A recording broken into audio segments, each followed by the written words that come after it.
Welcome friends in friend for ever. मैं हूं अमृताशा, आपकी दोस्त। तो आज मैं टॉपिक लेके आई हूं सब्जेक्ट। जी हाँ, सब्जेक्ट एक टॉपिक है। अगर आप 9th और 10th में पढ़ रहे हैं तो आपके लिए ये बहुत ही इम्पॉर्टेंट साबित होने वाला है, क्योंकि आज मैं आप लोगों को इस वीडियो में बताऊंगी कि 10th पास आउट के बाद आप कौन सा सब्जेक्ट चुन के अपने आगे का करियर बना सकते हैं। बच्चे तो नर्वस रहते ही हैं, साथ ही पेरेंट्स भी परेशान रहते हैं कि आखिर बच्चे को कौन सा सब्जेक्ट दिलाऊं जिससे कि वो आगे चल के सक्सेस पा सके। तो चलिए आपके सामने मैं सारे सब्जेक्ट को इंट्रोड्यूस कराती हूँ, ताकि आगे चल के आपको सब्जेक्ट चूज़ करने में किसी भी तरह की परेशानियाँ नहीं होंगी। What is the best option after 10th? Arts, science और कॉमर्स। तो अब हम आर्ट्स के बारे में सबसे पहले जानेंगे। जैसे ही आर्ट्स की बात आती है तो हमारे सामने हिस्ट्री, ज्योग्राफी, रिलीजन जैसे सब्जेक्ट आते हैं, और साथ ही लाते हैं ज्योग्राफी, सिविक्स, हिस्ट्री, इकोनॉमिक्स जैसे सब्जेक्ट, क्योंकि ये सब 10th में चला है भाई।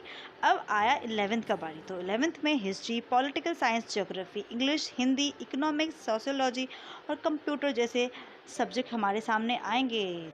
मेनली आर्ट्स में इतने सारे सब्जेक्ट होते हैं, बहुत के बारे में तो मैं भी नहीं जानती, क्योंकि मेरा सब्जेक्ट कॉमर्स है।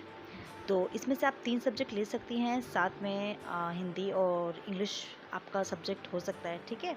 अब हम जानते हैं कि आर्ट्स पढ़ के हम क्या बन सकते हैं। वकील बन सकते हैं, फैशन डिज़ाइनर बन सकते हैं, शिक्षक तो बन सकते हैं, graphic designer, software developer, hotel management, journalist, event management और गवर्नमेंट जॉब तो मिल सकती है। वाह वाह, हुर्रे। अब बारी आती है साइंस की।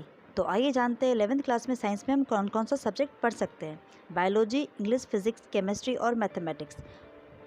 साथ ही हिंदी भी हम लोग लेते हैं। जैसे ही साइंस का बात आता है, हमारे दिमाग में सबसे पहले इंजीनियर का प्रोफेशन याद आता है। तो आइए, इंजीनियरिंग में हम लोग लेते हैं मैकेनिकल, इलेक्ट्रिकल, सिविल, केमिकल और कंप्यूटर साइंस जैसे इंजीनियर बन सकते हैं। साथ ही डॉक्टर का भी दिमाग में आ जाता है।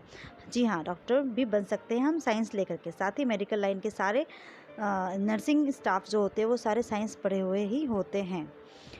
साथ ही हम लोग बन सकते हैं टीचर। हाँ, टीचर जो हमें पढ़ाती है वो साइंस टीचर ही होती हैं। और उसके बाद साथ में हम लोग गवर्नमेंट जॉब भी ले सकते हैं। पढ़ के मेहनत करके हम लोग गवर्नमेंट जॉब में कोई भी पोस्ट ले सकते हैं। अब बारी है कॉमर्स की। तो आइए जानते हैं 11th क्लास में कौन कौन सा सब्जेक्ट कॉमर्स में हम लोग लेते हैं। सबसे पहले English, accountancy, business studies, economics और साथ ही लेते हैं हिंदी। जैसे ही कॉमर्स का नाम आता है, सबसे पहले सीए मतलब चार्टर्ड अकाउंटेंसी हमारे दिमाग में आ जाती है। और साथ ही चार्टर्ड अकाउंटेंसी, कंपनी सचिव, BCom in accounting and commerce, BBA, LLB, BCA और बीबीए, बीएमएस जैसे इतने सारे कोर्स होते हैं। ओ माय गॉड, इतने सारे पैसे तो बैंकर ही देखते हैं। साथ ही बन सकते हैं बैंकर और कंप्लीट कर सकते हैं पीए, और बन सकते हैं टीचर, क्योंकि कॉमर्स हमें टीचर ही पढ़ाती है। उसके बाद हम एक सक्सेसफुल बिजनेसमैन भी बन सकते हैं और पूरे वर्ल्ड में अपना नेटवर्क फैला सकते हैं। और गवर्नमेंट जॉब तो रखा हुआ है, हर कोई भी सब्जेक्ट वालों के लिए गवर्नमेंट जॉब रखा है, बस क्वालिफाई करना ज़रूरी होता है।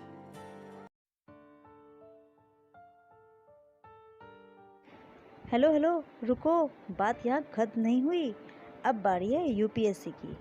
अगर आप यूपीएससी क्लियर करना चाहते हो तो आपको चाहिए लगन और मेहनत, क्योंकि लगन और मेहनत से ही आप यूपीएससी का क्लियर कर सकते हो।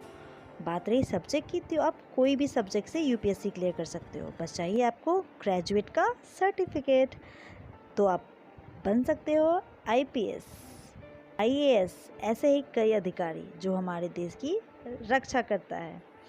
आप आर्मी में भी फॉर्म भर सकते हो, क्योंकि कहते हैं ना, हमारे देश की रक्षा करने के लिए हमें किसी सब्जेक्ट का मोहताज नहीं होना होता है। हम अपने देश की रक्षा, हम अपने देश की प्रोटेक्ट किसी भी सब्जेक्ट से कर सकते हैं और शान से कर सकते हैं। हमारा वीडियो कैसा लगा कमेंट करके हमें ज़रूर बताएं, और अच्छा लगे तो लाइक करें, सब्सक्राइब करें, और सब्सक्राइब के बगल में बेल आइकन को ज़रूर बजाएं। Thank you.